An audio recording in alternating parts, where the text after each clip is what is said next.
छोटे शेयर ऊंची छलांग, इसमें हम बात करेंगे कुछ दर्शकों की। अंकित जी का सवाल है।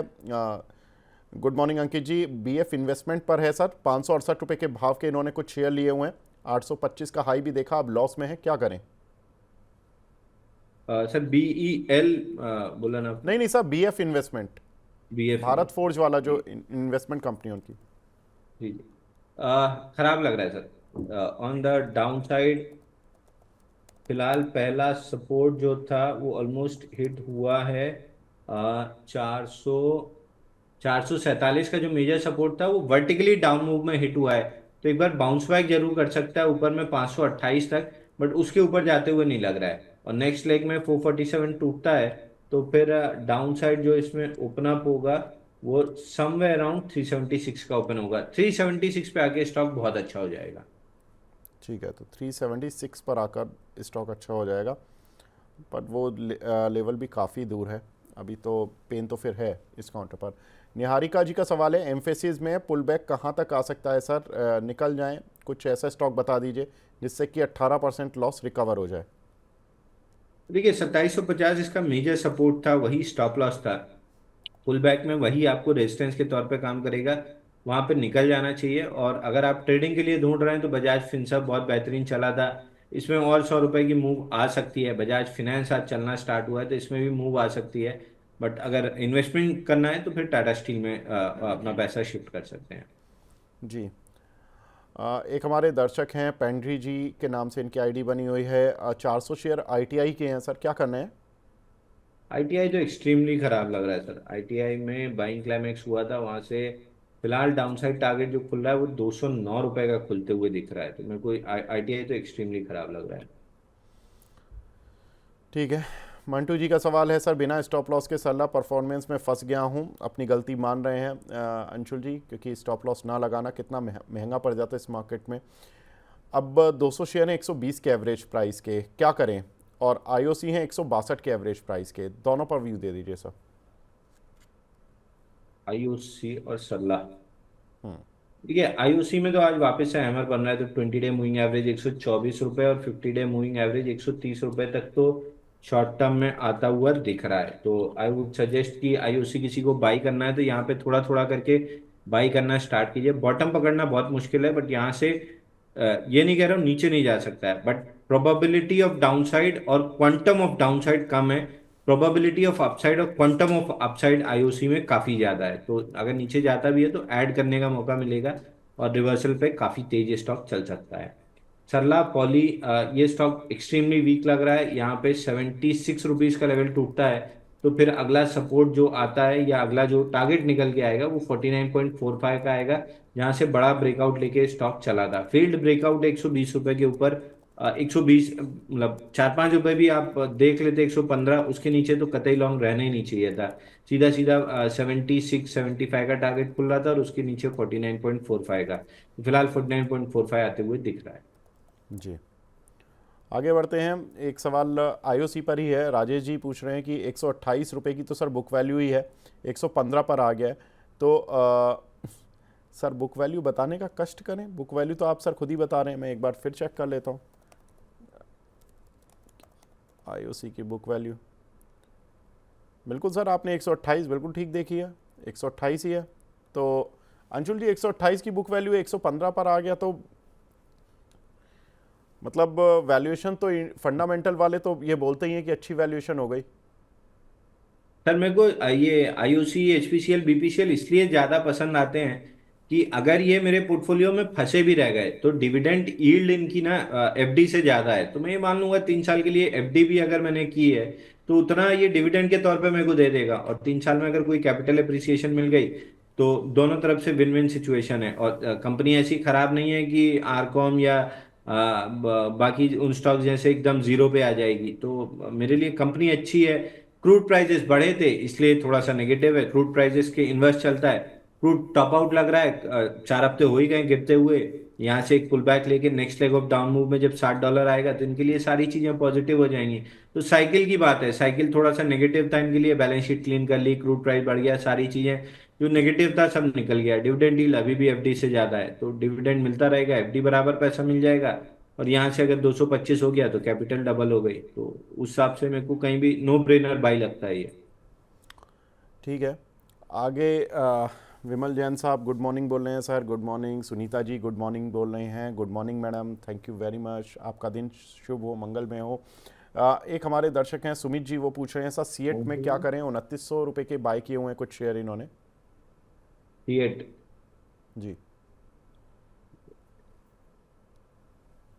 खराब लग रहा है सर, इसमें भी ब्रेकआउट बहुत गंदे तरीके से फेल हुआ है। 3260 पे एकदम वर्टिकली ऐसे ऊपर गया और ऐसे नीचे आ गया, तो पंप एंड डंप हो गया है। ऑन द डाउन साइड 2176 का सपोर्ट है, वो लेवल टेस्ट हो सकता है। देखिए डीपर लेवल्स की मैं बात कर रहा हूँ, आप कोई भी स्टॉक में से बात करेंगे यहाँ से करीब करीब 15% 20% नीचे के, क्योंकि वीकली पे स्विंग लो है। ऐसा नहीं है कि मैं 15-20% एकदम से जोड़ के बोल देता हूँ, वीकली पे स्विंग लो मेजरली सपोर्ट होते हैं।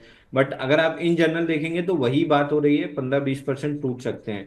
मैं आपको उसका एक लॉजिक बता देता हूँ, अगर एक सेकंड 1 मिनट आप दें मुझे। जी सर बिल्कुल सर। CNX मिड कैप अगर आप लगाएंगे, जो मिड कैप का फ्रंट लाइन इंडेक्स है, यहाँ से आज भले हैमर फॉर्म हो रहा है, एक हैमर 12 फरवरी को भी फॉर्म हुआ था, अगले दिन पुल बैक दिया और फिर वापस फ्राइडे को एकदम तेज गिरावट आई, आज भी हैमर फॉर्म हो रहा है। तो एक पुल बैक आपको दे सकता है करीब करीब 50,500 से 51,500 के बीच में, अभी 49,300 चल रहा है। तो मिड कैप में प्रोबेबिलिटी ऑफ बाउंस बैक यहाँ से हाई है, तो एक बाउंस बैक मिल जाएगा।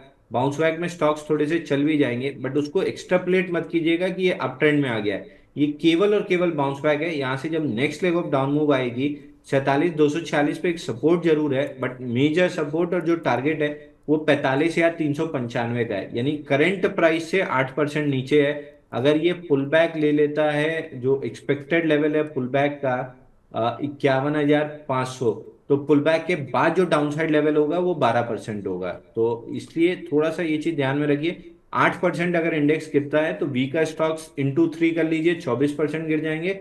स्ट्रॉन्गर स्टॉक्स मार्केट के साथ परफॉर्म करते हुए दिखेंगे तो 7-8% गिरेंगे। इसलिए एवरेज मान के चलिए कि अगर आपके पास ये डिफेंस, PSU या पुराने कोई भी विनर्स हैं, तो वो 24% करंट मार्केट प्राइस से गिर सकते हैं। ये है कि पुल बैक दे सकते हैं, बट उसके बाद गिरेंगे, तो पुल बैक के बाद गिरे, यहां से गिरे नीचे 45,395 का टारगेट मिड कैप पे दिख रहा है, जो काफी नीचे है in terms of stock levels. 24-25% correct हो सकते हैं। मिड कैप स्मॉल कैप की हालत अभी खराब है, एक्सट्रीम खराब, जिसको हम कहते हैं पैनिक सेल ऑफ या इस टाइप की चीजें, वो प्रोबेबली आने में एक आध हफ्ता लग सकता है। बट उसके बाद से नेक्स्ट लेग ऑफ जो डाउन मूव आएगी, ये down move extreme extreme bad रहने वाली है। तो मिड कैप में अगर आपने अभी दर्द झेला है, तो अभी जिसको हम कहते हैं खून के आंसू, वो रुलाना बाकी है। अंशुल जी फ्राइडे भी यही बात कर रहे थे और आज भी यही बात कर रहे हैं, और डेली सच हो रही हैं। अब क्या करें, अंशुल जी को रोक नहीं सकते क्योंकि करेक्ट एनालिसिस वही है, लेकिन मन तो यही करता है कि अंशुल जी किसी दिन खुद से बोले कि सर अब सब हो गया अब, लेकिन मार्केट रुक ही नहीं रहा है। एनीवेज, रत्नेश कुमार जी पूछ रहे हैं कि सर HPL पावर और HBL इंजीनियरिंग इसमें बहुत लॉस हो रहा है, क्या करना है? सर HBL इंजीनियरिंग ही दिख रहा है, HBL पावर का ही नाम तो बदल वो के सर इंजीनियरिंग। दोनों नाम चेंज हो गए, इसीलिए उन्होंने दोनों लिख दिए। ये भी खराब लग रहा है सर, इसमें फेल्ड ब्रेकआउट है। ये तो मेरे ख्याल से पिछले 1-1.5 महीने से पूछ रहे हैं।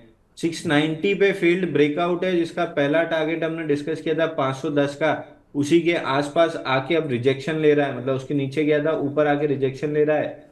ऑन द पुल बैक्स आपको कहीं भी नीचे में मतलब यहाँ से 510 520 का पुल बैक मिल जाता है, तो माल बेच लेना चाहिए, क्योंकि next leg of down move में ये स्टॉक बहुत आराम से 378 तक आ सकता है। जी। किरण जी पूछ रही हैं सर मोबी क्विक यहाँ पर 398 रुपये के कुछ शेयर लिए हुए हैं और कैंपस 311 के, शॉर्ट टर्म में बता दीजिए क्या करना है इनमें।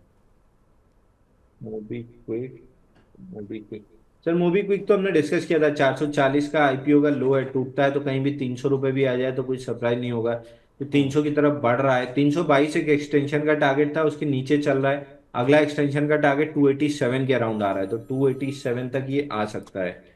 दूसरा जी। कैंपस था ना, कैंपस कैंपस कैंपस में थोड़ा सा इमीडिएट स्विंग लो 255 प्रोटेक्ट हुआ है, तो बाउंस बैक कर सकता है ऊपर में 300 रुपए तक, लेकिन प्रॉब्लम ये है कि इसमें एक अच्छी बड़ी बार बनी थी 1100% वॉल्यूम राइज की, उसका लो भी टूट चुका है। तो कैंपस में भी बहुत लॉन्ग ट्रैप है, पुल बैक में 293 300 तक मिल सकता है, बट वहां पे निकलने की कोशिश करिए। जी। अगला सवाल है पूजा पांडे जी का, ये पूछ रही हैं सफायर फूड के बारे में। सर 320 रुपए के लिए हुए हैं, शॉर्ट टर्म का व्यू क्या रहना चाहिए इनका? 320 का लेवल आपको मिल जाएगा एक बार, 320 बल्कि 330 335 तक का लेवल मिल सकता है। वहां पे एक बार दोबारा सवाल पूछ लीजिएगा, क्योंकि अगर इतने वीक मार्केट में 330 का लेवल निकाल लिया तो फिर ये थोड़ा सा रिलेटिव स्ट्रेंथ वाला काउंटर हो जाएगा। तो मैं 330 के आसपास वॉच करूंगा, निकाल लेता है तो रिलेटिव स्ट्रेंथ वाला काउंटर रहेगा, थोड़ा सा कैरी करेंगे। 330 के अराउंड दोबारा पूछिएगा। ठीक है। आगे हैं फर्स्ट क्राई पर क्वेश्चन है ससाधर साहू जी का। ये पूछ रहे हैं सर 600 पे लिए हुए हैं, एवरेज करें या एग्जिट करें? फर्स्ट क्राई, सर ये भी आईपीओ के बाद आप देखिए कहीं भी बेस बनाया नहीं, कंटिन्यूअसली डाउन मूव ही है। अब मेरे पास कोई लेवल ही नहीं है बताने। एक एक्सटेंशन का लेवल अगर मैं ड्रॉ कर दूं, क्योंकि ऑल टाइम लो पे है तो कोई लेफ्ट साइड में सपोर्ट भी नहीं है। अगर मैं एक्सटेंशन के टारगेट्स लगा दूं तो नीचे में बहुत डरावने टारगेट आते हैं 327 रुपए के। तो 327 अगर आए तो बहुत सरप्राइज नहीं होगा। सर 327, अब 391 तो आ ही गया, 327 में कितना ही डर रह गया। चलिए आगे बढ़ते हैं। JW इंफ्रा सर, इसमें क्या करें? ओम प्रकाश जी का सवाल है। देखिए JSW infra on the down side market के साथ, चूंकि मिड कैप स्मॉल कैप पिट रहे हैं, ये भी पिट रहा है। एक मौका मिल जाए आपको स्टॉक एवरेज करने का समवेयर अराउंड 210 पे, तो एवरेज कर लीजिएगा। अगेन स्टैंडर्ड डिस्क्लेमर दे दूं, ये फैमिली और क्लाइंट्स और फ्रेंड्स के पोर्टफोलियो में हमने लिया है 3 से 5 साल के व्यू के हिसाब से। तो हम डिप्स पे ऐड कर रहे हैं, 210 का लेवल है जहां पे हम ऐड करेंगे। तो 210 के लेवल के अराउंड आपको ऐड या एवरेज करना चाहिए। ठीक है। प्रिया जी पूछ रही हैं सर यूनाइटेड स्पिरिट्स, इन्होंने 1500 के लिए हुए हैं, अभी एवरेज करें क्या, राइट टाइम है? देखिए यूनाइटेड स्पिरिट में एक ब्रेकआउट फेल हुआ था 1630 पे, जिसका पहला टारगेट ऑलमोस्ट डन हो चुका है, बट वहां से रिकवरी नहीं आई। वीकली पे 50 पीरियड मूविंग एवरेज से रिकवरी आ जानी चाहिए थी, जो नहीं आई है। तो फिर मोस्ट लाइकली थोड़ा सा डीपर करेक्शन के मूड में है, जो 1300 रुपए पे पहला सपोर्ट है। तो 1300 रुपए के आसपास दोबारा सवाल पूछ लीजिएगा, ना मौका मिले तो एक बार एवरेज करके देख लीजिएगा, बट बेटर है कि एक बार सवाल पूछ लें। ठीक है मैम, अभी जल्दबाजी मत कीजिए, सवाल पूछ लीजिएगा। सर ने लेवल बता दिया कहाँ पर पूछना है। निशा शर्मा जी पूछ रही हैं अदानी एनर्जी सॉल्यूशन में क्या करें सर? देखिए इसको धीरे धीरे एक्यूमुलेट करना चाहिए। स्टॉक को वापस से वीकली स्विंग लो के आसपास आया है। मेरे को अगर खरीदना होता तो मैं इसके लेवल्स ब्रेक फ्री होने देता 785 के ऊपर, क्योंकि मल्टीपल एंकर वीवैप्स वहीं पे, 10 20 50 डे मूविंग एवरेज वहीं पे। तो एकदम से ब्रेक फ्री अगर हो जाए 785 के ऊपर, तो फिर 869 और 1090 तक के टारगेट मिल जाएंगे। तो अगर किसी को बाय ऑन डिप्स करना है तो भी बुराई नहीं है। मेरे पास पेशेंस नहीं होता, मेरे को फटाफट मोमेंटम चाहिए होता है। मैं कैश पे बैठ सकता हूँ, मेरे पास इतना पेशेंस है कि मैं कैश पे बैठ सकता हूँ, जो 99% लोग नहीं बैठ सकते। तो मैं कैश पे बैठना ज्यादा प्रेफर करूंगा। अगर आप बाय ऑन डिप्स पे कंफर्टेबल हैं तो कर सकते हैं। 785 निकलने के बाद स्टॉक में बड़ा मोमेंटम बनेगा, तब मैं बाई करना पसंद करूंगा 869 और 1090 के लिए। तो ये मेरी एक्टिव वॉच लिस्ट में है स्टॉक, बस ब्रेकआउट की जरूरत है मेरे को। अंशुल जी, अब तो सारे लोग कैश पे बैठना पसंद करा करेंगे कुछ दिनों बाद। आपने जो आदत डलवाई है लोगों को कि कैश पे बैठना चाहिए, कैश पे बैठना चाहिए जब मार्केट हाई पर हो, लोगों ने नहीं सुना सर। ये अब ठीक है, गलतियां होती हैं सर, हमसे सबसे होती हैं, इंसानों से सबसे गलतियां होती हैं और हो गई हैं अब फ़िलहाल तो मार्केट में। लेकिन अब जब फंस गए हैं तो पेन तो झेलना ही पड़ेगा। लेकिन हाँ, ये एक लेसन है हम सभी के लिए, जो भी दर्शक हैं, इंक्लूडिंग मैं, जितने भी अपने फ्रेंड्स और परिचित को जो भी पूछते हैं कि क्या करें मार्केट में या कैसे चल रहा है मार्केट, तो हम हमेशा ये बोलते थे कि सेलेक्टिव स्टॉक्स हमेशा चलेंगे, कोई दिक्कत नहीं, अगर आपका स्टॉक अच्छा चलेगा। लेकिन एक इम्पॉर्टेंट चीज़ ज़रूर ध्यान में रखने वाली यही होती है कि सेलेक्टिव स्टॉक चल सकते हैं, लेकिन जिस तरह का फॉल हम मार्केट में देख रहे हैं उस तरह में सेलेक्टिव स्टॉक भी थोड़ा सा तो पेन उनको भी झेलना ही पड़ता है। तो ये थोड़ी सी आपके लिए इंपॉर्टेंट चीज़ है। बसीर अंसारी जी पूछ रहे हैं सर जी एंटरटेनमेंट 125 रुपये के लिए थे सर, नतीजे अच्छे आए थे 125 रुपये के आसपास ही, आई रिमेंबर। उसके बाद काउंटर अच्छे नतीजों के बाद भी पिट गया, अब क्या करें? देखिए सर, बुद्ध को वो पेड़ के नीचे बैठ के वो ज्ञान प्राप्त हुआ था। हमको कोई पेड़ के नीचे बैठ के ज्ञान प्राप्त नहीं हुआ था। हमने भी आईआरबी में 70% अपनी कैपिटल गंवाई थी। 4 साढ़े 4 साल लगे थे वापस खड़े होने में। तो वो पेन 4.5 साल का इतना था ना कि वो ईगो भी हर्ट कर गया था। और वो पेन मतलब बर्दाश्त के बाहर था जब तक कैपिटल वापस रिकवर करके बराबर नहीं आए थे। तो अब वो पेन बार बार याद दिला देता है कि बाइंग क्लाइमेक्स हो रहा है, यहाँ से दूर हट जाओ। तो वो दर्द झेल के ही आपको ये ज्ञान प्राप्त होगा कि बाइंग क्लाइमेक्स वाले और फील्ड ब्रेकआउट वाले स्टॉक से बिल्कुल निर्दयता से अपना लॉस बुक करके बाहर हो जाओ, नहीं तो फिर ये आपकी कैपिटल साफ कर देगा। तो सबको ये लॉस करके ही समझ में आता है। हम भी उसमें से कोई अलग नहीं है, हमने भी बहुत लॉस किया, लॉस करके ही समझे है। तो इसमें कोई शर्म वाली बात नहीं है कि मुझे लॉस हो रहा है। हाँ, शर्म वाली बात यह है कि अगर आप इससे वापस से सबक नहीं सीखते हैं, तब तो फिर दिक्कत की बात है, क्योंकि नेक्स्ट लेग में भी फिर आप लॉस ही देंगे। और जहां तक जी की बात है, परमानेंट डाउन ट्रेंडिंग स्टॉक है। मेजर सपोर्ट 148 का था, वो भी नहीं बचा। उसके बाद बहुत बड़ा सपोर्ट 115 का था वीकली पे, जहां से बार बार बाउंस बैक करता था, वो भी टूट गया है। फिलहाल एक्सट्रीमली ओवरसोल्ड है, तो 20 डे मूविंग एवरेज और ऑर्डर फ्लो 106 रुपए तक बाउंस बैक कर सकता है। बट उसके ऊपर मेरे को जाते हुए नहीं लग रहा है। तो यहाँ से 106 तक बाउंस बैक मिल रहा है, बट इस बाउंस बैक के लिए भी कोई किसी तरह की बाई रिकमेंडेशन नहीं रहेगी। ठीक बात है अंशुल, ये बहुत इंपॉर्टेंट है कि ये लेसन सीख लेना चाहिए। और सभी एनालिस्ट ज़्यादातर चाहे वो फंड मैनेजर हो एनालिस्ट हो, सभी से पूछ लिया। मैंने कितने एनालिस्ट और फंड मैनेजर्स के इंटरव्यू किए हैं, कभी किसी ने ये नहीं बोला कि उन्होंने लॉस नहीं खाया। इवन एक बार राकेश झुनझुनवाला जी से भी बात हुई थी, तो उन्होंने भी यही बोला था कि लॉस खाना तो एक मार्केट की प्रक्रिया है, इसको ज़्यादा दिल पे नहीं लेना चाहिए। हाँ, इससे सबक जरूर लेना चाहिए कि हमने क्या गलतियाँ की।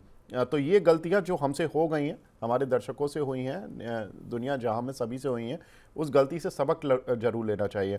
अंशुल शर्मा जी पूछ रहे हैं सर, पीएनबी गिल्ड्स 118 रुपए के लिए हुए हैं, इन्होंने क्या करें, होल्ड करें या सेल कर दें? सर लॉन्ग टर्म के लिए पूछ रहे हैं। सर पीएनबी गिल्ड में भी बाइंग क्लाइमेक्स हुआ है, और ऑन द डाउन साइड ये बहुत आराम से आपको अगले 6-8 महीने समय लगा सकता है। या तो मिड कैप अगर 4500 का टारगेट कंप्लीट किया तो उसी वर्टिकल फॉल में आ जाएगा, और अगर उसमें नहीं आया तो धीरे धीरे करके आएगा। बट इवेंचुअली इसका जो मेजर टारगेट या सपोर्ट जोन है वो है समवेयर अराउंड 61 रुपीज। तो ये 61 रुपये आते हुए दिख रहा है। फिलहाल एक्सट्रीमली ओवरसोल्ड है। अगर मिड कैप में जैसे हम एक्सपेक्ट कर रहे हैं कि 51,000 तक बाउंस बैक आ सकती है, अगर वो आती है तो आपको एक पुल बैक में ये 98 रुपीज तक दे देगा। बट उसके बाद ये 61 रुपये आते हुए दिख रहा है। ठीक है। लक्ष्मी नारायण मिश्रा जी पूछ रहे हैं सर, वेदांता में क्या करें, 450 का होल्ड किया हुआ है इन्होंने, एग्जिट करें या क्या करें सर? तो 400 रुपए का क्लोजिंग बेसिस स्टॉप लॉस लगा लीजिए, जब तक वो नहीं टूट रहा है। हाई लाइकली है कि 416 470 की रेंज बनी रहेगी। रेंज के नीचे चल रहा है, शॉर्ट्स को ट्रैप करेगा और वापस ऊपर आ जाएगा। बट 400 टूट गया तो फिर स्ट्रक्चर खराब हो जाएगा। तो जिसके पास है या जो फ्रेश ले रहा है, सभी के लिए 400 closing basis stop loss mandatory रहेगा। जी। अगला सवाल है आलोक इंडस्ट्रीज़ पर, एक हमारे दर्शक हैं वो पूछ रहे हैं सर क्या करूं। प्रमिला जी का सवाल है, रेगुलर व्यूअर हैं मनी 9 की, शायद पिछली बार इन्होंने हमारा शो स्किप कर दिया था क्योंकि हमने आलोक इंडस्ट्रीज पर बात भी की थी, किसी दर्शक ने सवाल पूछा था। सर क्या व्यू है आपका? सर 18-20 से 18 रुपये 20 पैसे से 20 रुपए के बीच में आ सकता है। शॉर्ट टर्म प्लेयर है तो वहां पे एग्जिट कीजिए, लेकिन ये स्टोरी लॉन्ग टर्म की है, ये स्टोरी शॉर्ट टर्म की नहीं है। तो अगर आप ट्रेडर हैं तो ये रेजिस्टेंस जोन है जहां पे आपको एग्जिट कर लेना चाहिए, या नीचे में खरीदा है तो प्रॉफिट बुक कर लेना चाहिए। इसमें समय लगेगा, स्ट्रक्चर बदलने में पलटने में काफी समय लगेगा। तो जिसका नजरिया 3 से 5 साल का है वो मल्टी बैगर रिटर्न बना लेगा।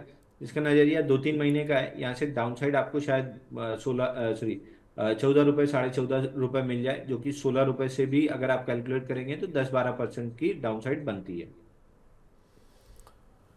ठीक है। हिंदुस्तान कॉपर के बारे में बताएं सर। इस पर एक हमारी दर्शक हैं इंडियन कुकिंग के नाम से, इनकी शायद आईडी बनी हुई है, क्या करें? देखिए, गलतियों की बात हुई तो हिंदुस्तान कॉपर में तो हमने गुनाह किया था। ये स्टॉक 3 साल रखने के बाद 40 का लिया, 60 रुपए में बेच दिया था, वहां से काउंटर 400 रुपये हो गया। तो गलतियां तो अभी भी हम लोग से होती हैं। बट फिलहाल 400 पे बाइंग क्लाइमेक्स करके स्टॉक अपना 233 का भी लेवल नहीं प्रोटेक्ट कर पाया है। तो अगला जो मेजर सपोर्ट या बड़ा बेस जहां से ब्रेकआउट आया था वो 173 पे है। तो 173 तक काउंटर आते हुए नीचे दिख रहा है। ठीक है। देखिए अंशुल जी की मुझे यही बात अच्छी लगती है कि जो उन्होंने गलतियां की वो भी बताते हैं, जो दर्शक गलतियां कर रहे हैं वो भी बताते हैं। तो ऐसा नहीं कि अपने साथ न्याय, जो भी उन्होंने गलत किया या जो भी, ठीक है कैलकुलेशन होती है, एनालिस्ट की होती है, हो जाती हैं गलत। और गलत क्या, 40 रुपए की चीज़ 60 रुपए, 50% पैसा कमाया। गलती ये हो गई कि वो 10 गुना होने वाला था, कैलकुलेशन हुआ नहीं। कई बार फंडामेंटल स्टोरी, कोई ट्रिगर ऐसा आ जाता है जो कि उस काउंटर को चलाकर ले जाता है। आगे बढ़ते हैं। स्वाति जी का सवाल है, एनसीसी पर सर 267 रुपए के लिए हुए हैं, क्या करें अभी? सर एचसीसी भी खराब लग रहा है। 29 का लेवल जो हमने डिस्कस किया था वो प्रोटेक्ट ही नहीं हुआ, वर्टिकल डाउन मूव है। पुल बैक में आपको 29-30 ये रेंज मिल जाएगी क्योंकि एक्सट्रीमली ओवरसोल्ड है। बट अब ये काउंटर स्ट्रक्चर ही खराब कर चुका है। अभी तक तो करेक्टिव मोड में था, बाइंग क्लाइमेक्स का टारगेट 29 करना था, बट जिस हिसाब से इसने उसको तोड़ा है, स्ट्रक्चर ही खराब कर लिया। 21 रुपए का सपोर्ट है, वहां तक आते हुए दिख रहा है, बट उसके पहले एक बार 29 से 30 के बीच में बाउंस बैक दे सकता है। जी। एक हमारे दर्शक हैं, उनका सवाल है सर विंटेज कॉफ़ी पर, विंटेज कॉफ़ी में क्या आपका आउटलुक है सर? विंटेज कॉफी में अब कोई आउटलुक नहीं है सर। अब ये बाइंग क्लाइमेक्स करके नीचे आ रहा है। विंटेज कॉफी एनएससी में नया लिस्टेड है, बट बीएससी में काफी पुराना स्टॉक है। और मेरे को याद है ये हमने अपने फैमिली कोर्ट्स में ट्रेड किया था जब 60 रुपए में ब्रेकआउट आया था इस काउंटर में 120 रुपए तक।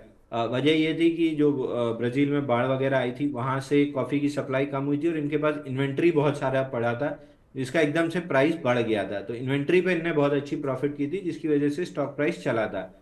अब रेगुलर टर्म्स में बिजनेस जैसा था एज यूजुअल है, तो वापस से स्टॉक उसको फेयरली प्राइस करने नीचे आ रहा है। तो कहीं भी 70 रुपए तक ये डाउन साइड दिखा सकता है। उसके पहले एक पुल बैक 105 तक मिल सकती है, बट ओवरऑल ये 70 रुपए आते हुए दिख रहा है। ठीक है। विशाल शर्मा जी पूछ रहे हैं सर कॉनकोर्ड एनवायरो इंफ्रा, इसमें क्या करना है?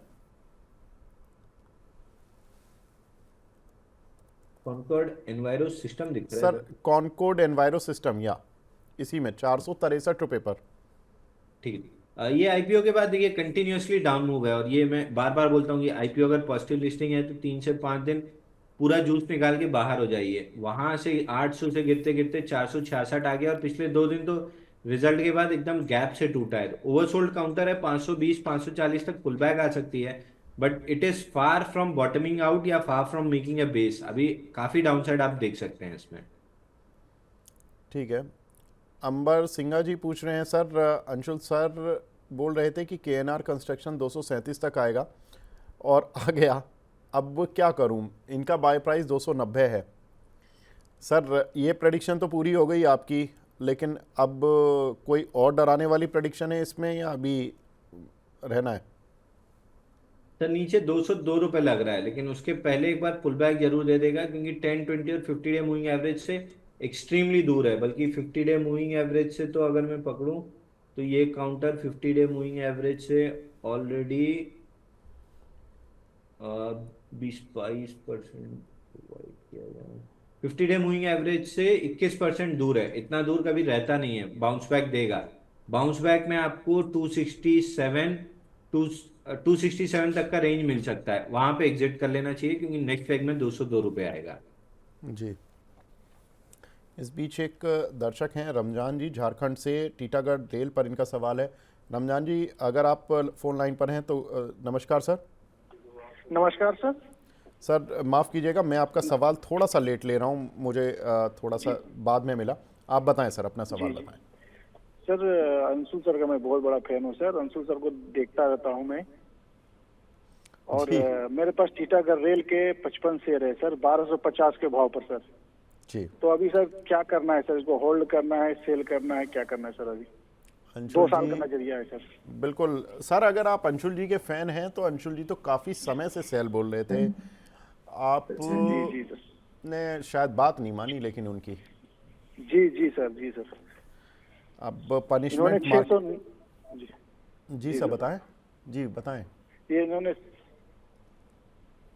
सर पनिशमेंट मिल रहा है सर। अब पनिशमेंट भी एक्चुअली क्या हो गया ना कि स्टॉक मार्केट बख्शता नहीं है, ये बहुत तगड़ा पनिशमेंट देता है। अगर एक गलती हो जाए तो उसके पनिशमेंट बहुत ज़बरदस्त है अंशुल जी। ये तो इनकी खरीद से 500 रुपये नीचे आ चुका है। अब क्या करें अंशुल जी, अब बेचने का कोई लॉजिक है क्या? सर नहीं भी बेचेंगे तो देखिए, इन स्टॉक्स में कुछ होना नहीं है। मैं क्यों बार बार आपको एग्जांपल एचईजी का देता हूँ। स्टॉक पंप किया, डंप करने के बाद भी तो 5-6 साल से उसी रेट में चल रहा है। अगेन रीसेंट ब्रेकआउट में देख रहा था कि ट्विटर से लेके इंस्टाग्राम पे हर कोई एकदम रीसेंट का पिछले 1-1.5 साल का चार्ट देख के ब्रेकआउट बाई दे रहा है कि बड़ा बेस बना है, ब्रेकआउट है, ब्रेकआउट है। तब भी मैं बोल रहा था भैया थोड़ा सा और लेफ्ट साइड पे जाओ, इतनी सप्लाई है कि ये ब्रेकआउट फेल हो जाएगा। अब देखिए वहां से मुंह के बल वापस गिर गया। तो इतनी ओवरहेड सप्लाई बिल्ड हो चुकी है एनकाउंटर्स में, जैसे अभी ओवरसोल्ड लग रहा है। 780 का टारगेट था हमारा, 770 पे ओवरसोल्ड लग रहा है। यहाँ से बाउंस बैक कर सकता है कहीं भी 900 रुपए तक। बट 900 रुपए पे फिर इतना जो नीचे खरीदा है, ऊपर का खरीदा, नीचे का खरीदा, एवरेज किया है, उसका रेट आ रहा है। जो नीचे का खरीदा है उसको प्रॉफिट मिल रहा है। तो तमाम तरीके के सेलर्स थोड़ी सी भी रैली आती है हावी हो जाते हैं और फिर ये नीचे आएगा। वैसे भी ये 609 रुपए आते हुए दिख रहा है 780 तोड़ने के बाद। तो फिलहाल ओवरसोल्ड है। पुल बैक में आपको 20 डे मूविंग एवरेज खड़ा है समवेयर अराउंड 915, वहां तक बाउंस बैक दे सकता है। बट नेक्स्ट लेग में 609 रुपए आते हुए दिख रहा है। सर थोड़ा डरावने वाला व्यू है, लेकिन कोई बात नहीं, ये सच्चा व्यू है जो अंशुल जी ने दिया है। आप देख लीजिए, अगर कोई बाउंस बैक आता है तो निकल जाइएगा। अगला सवाल है, एक सुपर चैट पर आया है मुजामिल अनवर जी का। ये बोल रहे हैं कि सर म्यूचुअल फंड से स्मॉल कैप और मिड कैप रिडीम कर लिए थे 10 दिन पहले, चलो ये तो अच्छा किया, कुछ तो कैपिटल बची और बहुत कैपिटल कैश में पड़ा है। अरे वाह अंशुल जी, ये तो आप ही की तरह लग रहे हैं, कैश पर बैठे हुए हैं सर। अब ये बोल रहे हैं कि सर कोई अच्छे स्टॉक्स बता दीजिए एंट्री के लिए। वैसे तो अंशुल जी की रिकमेंडेशंस, जी अंशुल जी का पोर्टफोलियो का एक शेयर तो मैं बता देता हूँ, रिलायंस इंडस्ट्रीज़, जिसमें कि वो हमेशा बोलते हैं कि ये शेयर इनके खुद के पोर्टफोलियो में खुद लिया हुआ है इन्होंने। सर आईओसी और टाटा स्टील भी आप बताते रहे हैं, इनमें कोई फेरबदल करना है या इनमें कुछ यही रखने हैं? सर टाटा स्टील लेके 3-4 साल के लिए एकदम छोड़ देना चाहिए। दूसरा बजाज फाइनेंस में ब्रेकआउट है, बजाज फाइनेंस भी आप लेके छोड़ सकते हैं, क्योंकि वैल्यूएशन वाइज भी बजाज फाइनेंस जो 3-4 साल का कंसोलिडेशन रहा है वहां पे अगर आप देखेंगे तो जैसे अभी किसी ने प्राइस टू बुक वैल्यू की बात की थी, बजाज फाइनेंस पे अगर आप देखेंगे तो प्राइस टू बुक वैल्यू, जब ये कंसोलिडेशन बाइंग क्लाइमेक्स हुआ था और कंसोलिडेशन स्टार्ट हुई थी अक्टूबर 2021 में, प्राइस बहुत ज्यादा करेक्ट नहीं हुई, उसी रेंज में चलती रही 8,000 के आसपास रेजिस्टेंस बना के। But price to book value गिर के 11 से आ गई थी 6, यानी प्राइस टू बुक वैल्यू आधी हो गई, प्राइस वहीं खड़ा रहा, तो वैल्यूएशन एकदम चीप हो गई है। तो टाटा स्टील ले लीजिए आधे पैसे का या 75% पैसे का, 25% पैसे का बजाज फाइनेंस लेके छोड़ दीजिए। बजाज फाइनेंस में फटाफट मोमेंटम मिल जाएगा, तो थोड़ा दिल को भी सुकून मिलेगा, हाँ पैसा कमाया है, और धीरे धीरे आपका टाटा स्टील वेल्थ बिल्ड करना स्टार्ट करेगा। तो इन दो स्टॉक्स में आप इन्वेस्ट करके छोड़ सकते हैं। और अगर ज्यादा आपको टेंशन नहीं लेनी है तो बेटर है कि और थोड़ा सा रुक जाएं। अगर 45,000 45,500 के आसपास सीएनएक्स मिड कैप आता है तो वहां पे पूरा पैसा वापस किसी मिड कैप या स्मॉल कैप फंड में डाल दें। बिल्कुल, तो 45,500 सीनेक्स मिड कैप आता है, ये लेवल लिख लीजिए, आता है तो आप आंख बंद करके पैसा डाल दीजिएगा। ये अंशुल जी अब थोड़ा सा ये बात अब लेवल पर बता रहे हैं कि किस लेवल पर उनको आंख बंद करके डालना है, प्लस करना है, ये चलो अच्छी बात है। लेकिन वो लेवल तक आते आते बहुत सारे शेयर्स बहुत दिक्कत में आ भी जाएंगे, वो भी एक अलग बात है। आगे बढ़ते हैं सर। सारांश जी पूछ रहे हैं, मुझे तो कोई गले लगा के मेरा तो कोई 21 लाख रुपए या 2 लाख रुपए का लॉस हुआ है, I don't know. 5 lakh invested है, अच्छा 5 लाख इन्वेस्टेड है, 2 लाख का लॉस है, 40% का लॉस हो गया इनको। सारांश जी वैसे एक बात बताऊं मैं आपको, सर आप थोड़ा ज़्यादा इमोशनल हो रहे हो। 30 से 40% सभी के पोर्टफोलियो डाउन है। आप अगर स्टॉक मार्केट में जाएंगे तो किसी से भी गले मिल सकते हैं, सबका पोर्टफोलियो ऐसा ही होगा, ज़्यादा कुछ अंतर नहीं होगा सर। लेकिन फिर भी मैं आपके कुछ शेयर ले लेता हूँ। सर इन्होंने काफ़ी लिस्ट भेजी है, अदानी पोर्ट्स और पीएनबी, इन दोनों में क्या करें? देखिए पीएनबी में तो अभी एक पुल बैक मिल सकता है आपको 105 रुपए तक, लेकिन फिलहाल मेरे को सारे पीएसयू बैंक खराब लग रहे हैं। पीएनबी में ऑन द डाउन साइड पहले मेरे को 80 रुपए आते हुए दिख रहा है, 80 के बाद में डाउन साइड टारगेट रिवाइज करूंगा। फिलहाल तो 80 आते हुए दिख रहा है। और दूसरा अदानी पोर्ट्स था, इसमें डाउन साइड बहुत ज्यादा नहीं दिख रही, लेकिन अपसाइड भी फिलहाल मिसिंग है। तो इससे भी मेरे को बहुत उम्मीद नहीं है। एक लेवल था इसका डाउन साइड में 1013 का, वो टेस्ट हो गया है। इसके बाद से बेस बनाना स्टार्ट कर रहा है, तो जल्दी ऊपर तो नहीं जाएगा लेकिन बहुत ज्यादा नीचे भी नहीं जाएगा। पीएनबी जरूर आपको बहुत नीचे मिल सकता है यहाँ से।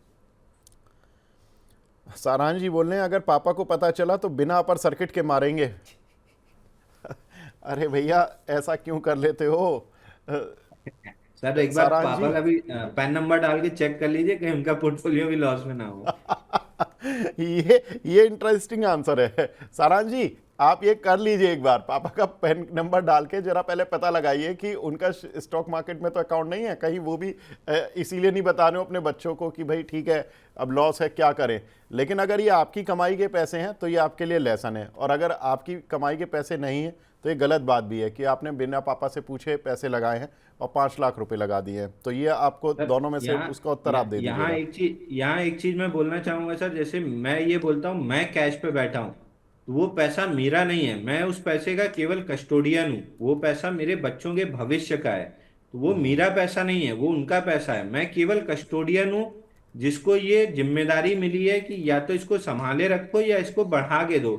कम करने का अधिकार आपके पास नहीं है। तो मैं जब सौदा लेता हूँ, बटन दबाता हूँ, मैं बहुत रिस्क कैलकुलेट करता हूँ कि कहीं ये पैसा मेरे बच्चों के भविष्य को खराब तो नहीं कर सकता है। अगर हल्का सा भी मन में डाउट है, मैं उस सौदे को छोड़ देता हूँ, भले वो टारगेट हिट कर जाए।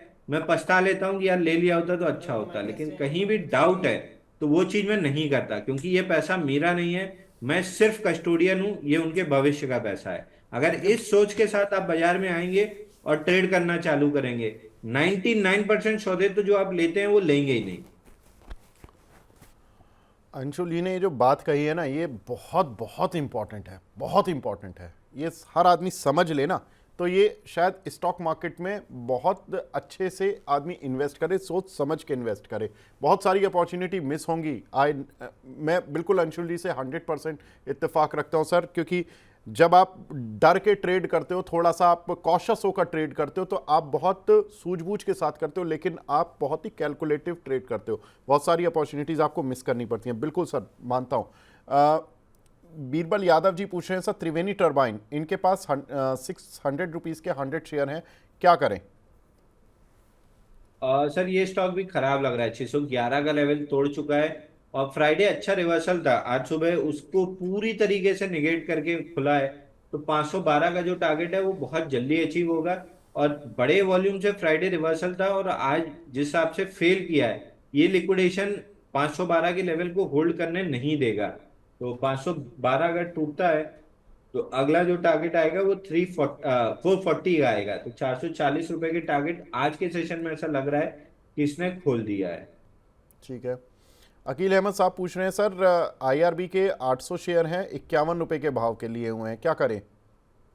49 से 51 के बीच में मिले तो तुरंत निकल जाइएगा, क्योंकि ओवरसोल्ड है, बाउंस बैक करेगा। ये स्टॉक 34 रुपए 10 पैसे आ रहा है। राम सिंह जी पूछ रहे हैं सर, रिलायंस की कोई रेंज बता दीजिए ट्रेड के लिए। 1217 पर मुझे लगता है कि उनको लगता है कि मतलब बाइंग लेवल है, और 1280 तक वो बेच दें, तो ये ट्रेडिंग रेंज जो रहेगी ये ठीक है क्या? देखिए फिलहाल जो चार्ट पे ट्रेडिंग रेंज है रिलायंस, वो 1201 से 1326 की है। मतलब 1201 नीचे में नहीं तोड़ता है, 1326 ऊपर में नहीं तोड़ता है। यही रेंज है, यही रेंज में मैं प्ले कर रहा हूँ, यही रेंज में मैं अपने क्लाइंट्स को, फ्रेंड्स, फैमिली सबको प्ले करा रहा हूँ। तो अगेन डिस्क्लेमर, मेरे पोर्टफोलियो में लॉन्ग है और ये 1201 के आसपास और ऐड भी किया है। आनंद जी का सवाल है सुबेक्स पर, सर क्या करें?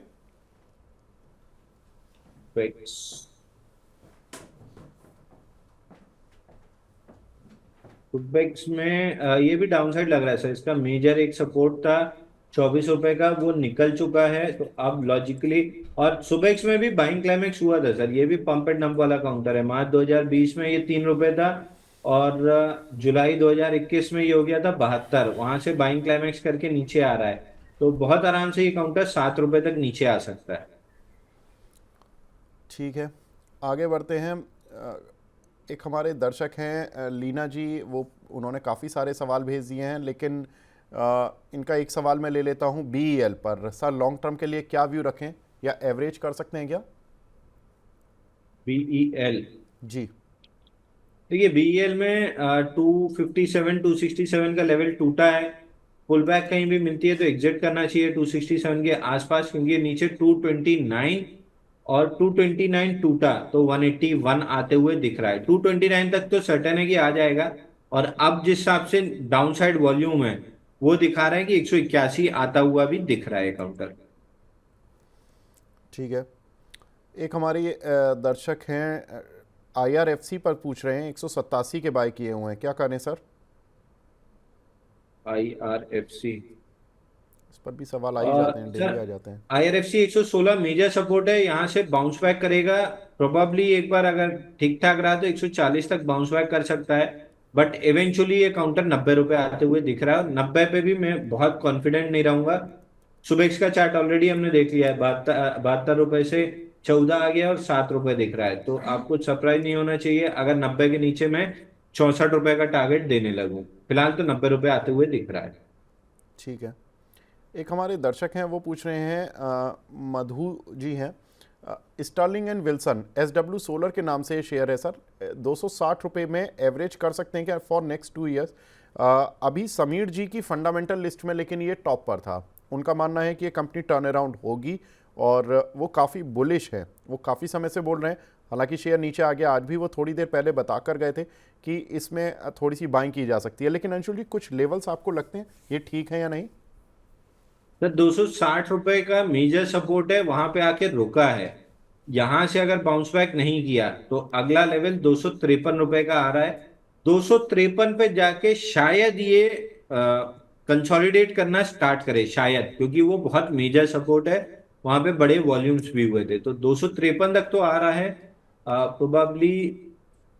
हाँ, ये लेवल है 253। हाँ, इसी लेवल के आसपास से कुछ कंसोलिडेशन स्टार्ट हो सकती है। बट बहुत आपको अगले 2-3 महीने में बहुत बड़ी अपमूव मिल जाएगी ऐसा नहीं लगता। कंसोलिडेशन भी स्टार्ट होगी तो 2-3 साल लगाएगा बेस बनाने में, क्योंकि टर्न अराउंड कंपनीज को भी बड़ा बेस चाहिए होता है। तो बेस बनने में टाइम लगेगा। लेकिन अगर ये 260-250 की जोन को नहीं प्रोटेक्ट किया तो फिर एक बार पैनिक में 183 रुपए तक दे सकता है। तो 183 के टारगेट 50-50 चांस है, बट 50% चांस है कि 183 दिखा सकता है। ठीक है। एक हमारे दर्शक हैं सुनील कुमार जी, ये इरिडा में पूछ रहे हैं नई एंट्री ले सकते हैं क्या? गाजियाबाद से बोल रहे हैं सर। अरे ये तो मेरे होम टाउन से हैं सर। ठीक है, अगर आप ट्रेडिंग के लिहाज से ले रहे हैं तो ट्रेडिंग के लिहाज से अभी इसमें कोई भी चीज नहीं दिख रही है। अगर इन्वेस्टमेंट के लिहाज से ले रहे हैं तो बिल्कुल ले सकते हैं। 181 के ऊपर ऐड कर सकते हैं और 214 के ऊपर इसमें मोमेंटम बनना स्टार्ट होगा। बट शॉर्ट टर्म ट्रेडर हैं तो बिल्कुल स्टॉक से दूर रहिए, स्लो मूवर है। ठीक है। अभिषेक झा जी पूछ रहे हैं सर, IDFC फर्स्ट बैंक और टाटा स्टील पर सर बात हो गई है झा साहब, तो इसमें तो कोई दिक्कत ही नहीं है। लॉन्ग टर्म के लिए कौन सा बेटर है? इन्होंने सर 4 लिस्ट में शेयर भेजे हैं, IDFC first bank, Tata steel, EIH और BEL। लॉन्ग टर्म के लिए कौन सा बेटर है? वैसे तो आई नो कि आपका आंसर टाटा स्टील ही होगा, लेकिन कोई दूसरा प्रेफरेंस भी है क्या आपका? अब बाकी तीनों तो मेरे को नीचे लग रहे हैं सर। IDFC फर्स्ट बैंक 52 रुपए लग रहा है, BEL 229 और 181 लग रहा है। चौथा काउंटर शायद आपने EIH बोला है। जी, EIH लिमिटेड। EIH लिमिटेड, इसमें भी डाउनसाइड ही ज्यादा दिख रही है EIH लिमिटेड में। ठीक है। काफ़ी सारे दर्शकों के सवाल अभी भी आ रहे हैं, लेकिन हम सारे सवाल तो नहीं ले सकते हैं।